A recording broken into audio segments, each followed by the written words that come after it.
किसी मुख्यमंत्री के पास इतनी भीड़ नहीं होती जितनी भीड़ मेरे पास होती है। डर जाए उम्र में डन छो नहीं डरे हम।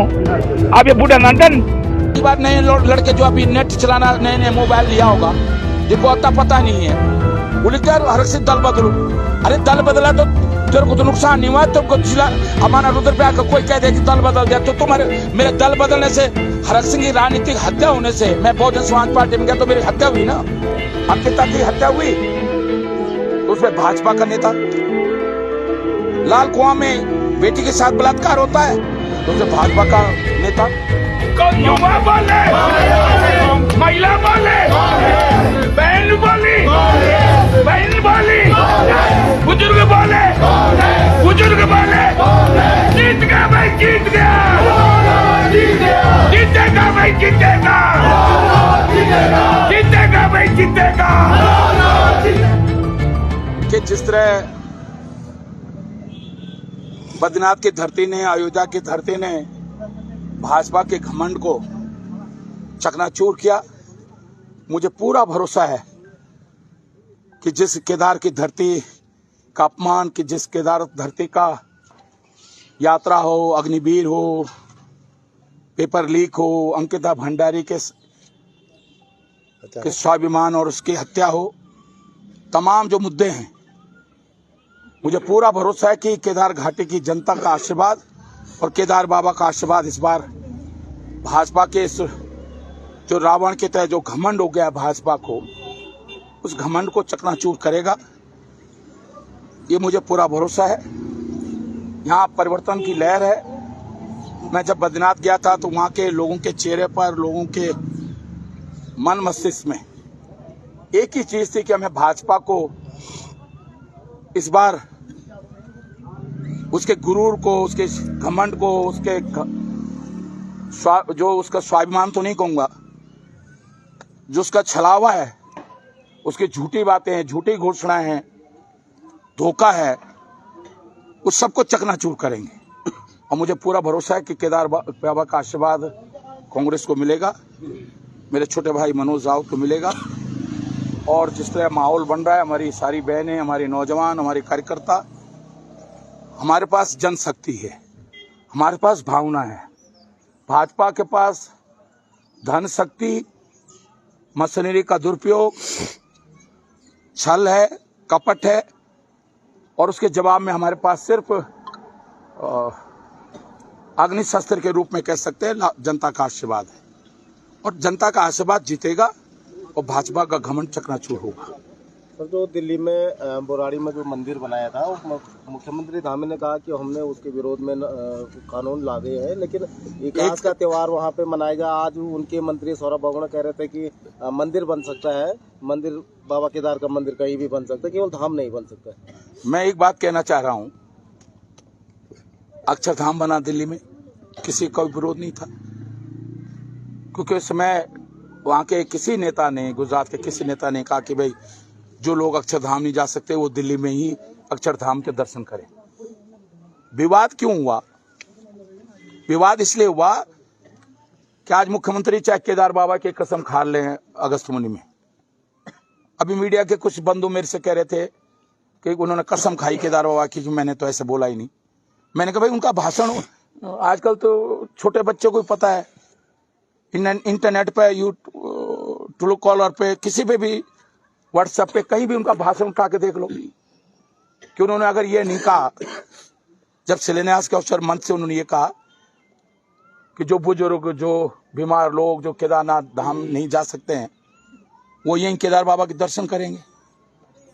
तो आपने सब्स्टिट्यूट आपने रखा ना मंदिर बनाने को लेकर किसी को आपत्ति नहीं थी। मैंने मेरी माँ के जैसे हमारे यहाँ उत्तराखंड में पहाड़ में एक रिवाज है कि बेटी के साथ देवता भी जाते हैं। घंडियाल देवता मेरी माँ जी की ओर से है। मैंने अपने गांव में सिरकोट अपने घर में घंडियाल देवता का मंदिर बनाया है। आदि शंकराचार्य स्वरूपानंद जी ने हमने प्राण प्रतिष्ठा कराई 3 दिन मेरे घर पे रुके स्वरूपानंद जी। तो किसी मेरे बड़ियारगढ़ के लोगों को या मेरे सिलकेत के लोगों को ये आपत्ति तो नहीं थी भी घंडियाल देवता का मंदिर तुमने कहा क्यों बना दिया। अगर मैं ये कहता जिस दिन प्राण प्रतिष्ठा हो रही थी या शिलान्यास हो रहा था मंदिर का कि भाई जो वहाँ घंडियाल देवता वहाँ नहीं जा सकते, वो यहाँ दर्शन कर सकते हैं सिरकोट में, क्योंकि ये तो मेडिकल कॉलेज के बिल्कुल बगल में मैंने मंदिर बना दिया। आपकी सोच को लेकर लोगों को आपत्ति है कि आपकी ये सोच, कभी केदार बद्रीनाथ के नाम पर, गंगोत्री यमुनोत्री के नाम पर आप यात्रा को डाइवर्ट करा रहे हैं। आज कह रहे हैं हमने तो करा ही नहीं। आपने उन लोगों से पूछो ना जिन्होंने, आज कोई लोग बेवकूफ है क्या? ऋषिकेश हरिद्वार से लेकर गंगोत्री तक, ऋषिकेश से हरिद्वार से लेकर केदारनाथ बद्रीनाथ यमुनोत्री तक के जितने व्यापारी हैं, छोटे मोटे व्यवसाय करने वाले लोग हैं, वो बेवकूफ है क्या? उनको नहीं पता कि तुमने यात्रा को कैसे डाइवर्ट करवाया? अब तुम, आज तक किसी ने कहा, आज तक किसी एक व्यक्ति ने कहा कि नहीं साहब इतनी सरकारें, उत्तर प्रदेश मुलायम सिंह जैसी सरकार आई जिसने उत्तराखंड की बहु बेटियों के साथ अत्याचार किया, मुझ पर नगरकांड किया, लेकिन उस सरकार ने भी हमारी यात्रा को जो है डाइवर्ट नहीं किया। उसने अयोध्या की तरफ या बनारस की तरफ या गोरखपुर की तरफ या उसने भी यात्रा को डाइवर्ट नहीं किया। आप यात्रा को डाइवर्ट कर रहे हो। ये इसलिए आक्रोश है। अग्निवीर की योजना है भाई, हमारे घर में हर व्यक्ति, मेरे बाप भी फौजी था, हर घर में एक व्यक्ति फौज में भर्ती होता था। वो सम्मान भी होता था कि हमारा बेटा, हमारा भाई आज देश की सुरक्षा में लगा हुआ है, शहीद होगा तो हमें, हमारी माँ रोती नहीं थी, उसके शव पर पुष्प डालती थी कि तू दे, और ये कहती थी कि मेरे कोख से एक और बेटा पैदा हो जो देश के लिए सेवा करते हुए शहीद हो जाए। ये गर्व हम करते थे। आज तुमने हमारे स्वाभिमान को, उत्तराखंड के लोगों के स्वाभिमान को ठेस पहुंचाई है कि आज तुमने हमारे सेना में जाने का, देश की सेवा करने का जो जज्बा था हमारा उत्तराखंड वालों का, वो जज्बे को खत्म कर दिया। आज तुमने अग्निवीर में बदल दिया उस जज्बे को हमारे। तुम हमारे नौजवानों के बहुत सा खिलवाड़ कर रहे हो। पेपर लीक हुआ, कनिष्ठ सेवा का पेपर लीक हुआ, सारे भाजपा के नेता उसमें, मुख्यमंत्री के साथ फोटो, प्रमुख सचिव के साथ, चीफ सेक्रेटरी के साथ फोटो, डीजीपी के साथ फोटो। फिर लोक सेवा आयोग को पेपर दिए तो भाजपा का मंडल उड़के का मंडल अध्यक्ष उसमें पेपर बेचते हुए पकड़ा गया। अंकिता की हत्या हुई, अंकिता की हत्या हुई तो उसमें भाजपा का नेता। आज आज आज आज काशीपुर में, वहां लाल कुआं में बेटी के साथ बलात्कार होता है तो उसमें भाजपा का नेता दर्जाधारी। अल्मोड़ा में घटना होती है, चंपावत में घटना होती है, उसमें भाजपा के कार्यकर्ता। भैया कहां तुम चरित्र की बात करने वाली पार्टी, सनातन धर्म की बात करने वाली पार्टी, कहां तुम्हारा चरित्र चला गया? आज हमारे अनुसूचित जाति के भाइयों के साथ अन्याय हो रहा है। तुम सनातन के धर्म की बात करते हो। अरे सनातन धर्म में तो सबको साथ लेके चलना चाहिए, दिल बड़ा होना चाहिए। रावण नहीं था सनातनी धर्म में, रावण से बड़ा कोई सनातनी था, सबसे बड़ा पंडित था, लेकिन उसको घमंड हो गया, सबसे बड़ा शास्त्रों का ज्ञाता था, उसको अहम हो गया, घमंड हो गया। तो जब किसी सनातनी को घमंड हो जाए, जब अहम हो जाए, तो उसके घमंड को चकनाचूर, घमंड कहते ना, कहावत है, कोटेशन है देसी भाषा में कि घमंड तो रावण के भी नहीं रहा। और इस बार केदार बाबा की धरती इनके घमंड को चकनाचूर करेगी। सर, भाजपा वाले हरक सिंह रावत जी के लिए कह रहे हैं कि हरक सिंह रावत अब बूढ़ा शेर हो गया है, केवल दहाड़ रहे हैं, कर कुछ नहीं। बूढ़ा तुम्हारा मोदी में हुआ ऐसा। भैया सुन लो, अब मैं उनकी बात पे नहीं कर रहा हूँ। हरक सिंह रावत की दाढ़ जो है आज भी जो है, क्यों, अगर हरक सिंह रावत इतना कमजोर है तो ईडी, तुम्हारी सबसे बड़ी एजेंसी है सीबीआई, सबसे बड़ी एजेंसी है ईडी। तो हरक सिंह रावत अगर कमजोर होता तो तुम ईडी और सीबीआई भेजते? भाई कमजोर आदमी के लिए भेजता कोई ईडी और सीबीआई?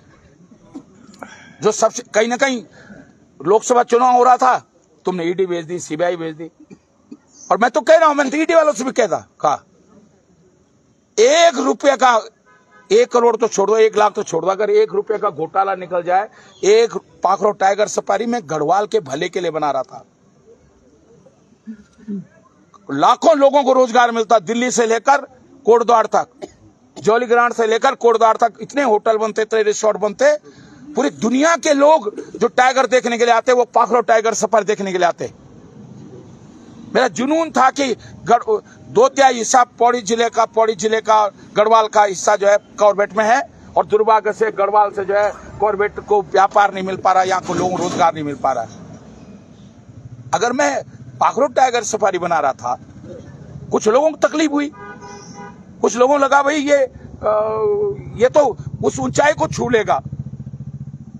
आज पाखरो टाइगर सफारी बन गई होती तो कोटद्वार की जमीन, कोटद्वार, ऋषिकेश, पूरा दिल्ली तक जो है इतना व्यापार बढ़ गया होता कि लाखों करोड़ों लोगों को रोजगार मिला होता।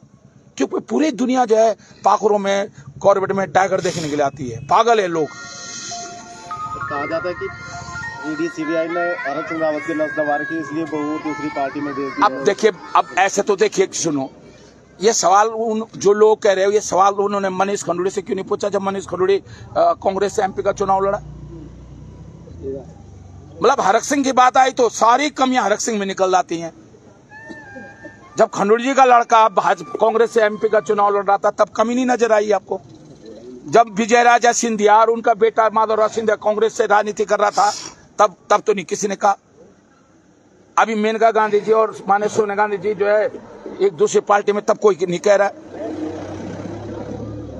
भाई हर व्यक्ति का अपना व्यक्तित्व है।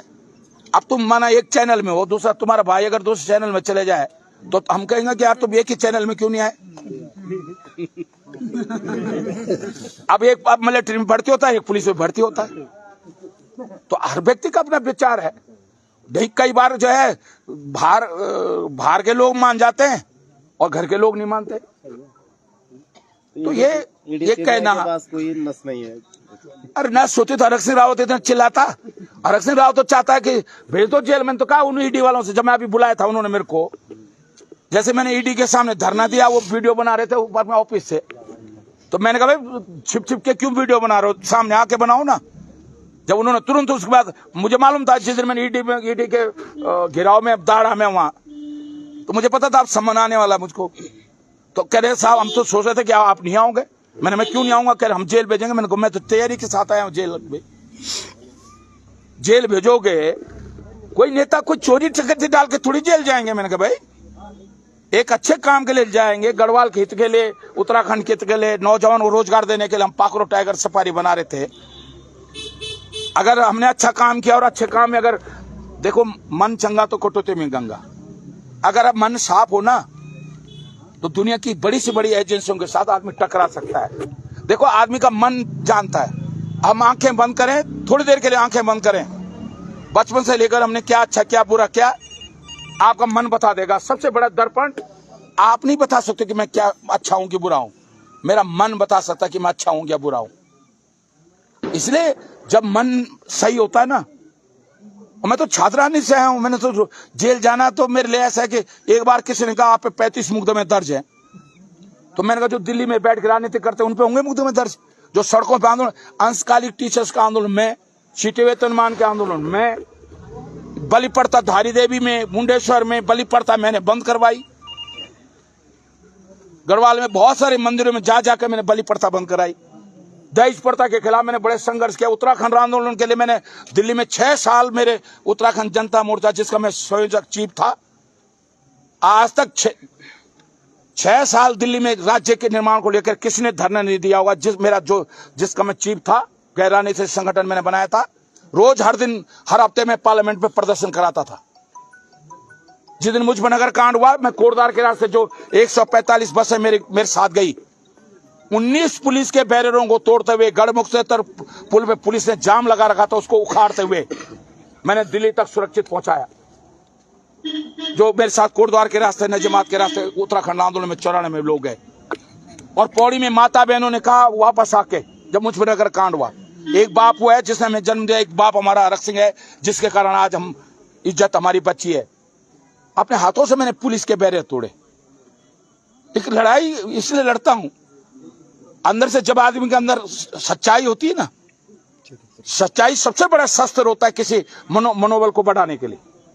इसलिए जो लोग जो भी कहे मुझ पे फर्क नहीं पड़ता। कोई दल बदलू कहे, अरे दल नहीं बदला होता मैंने तो जिला नहीं बना होता।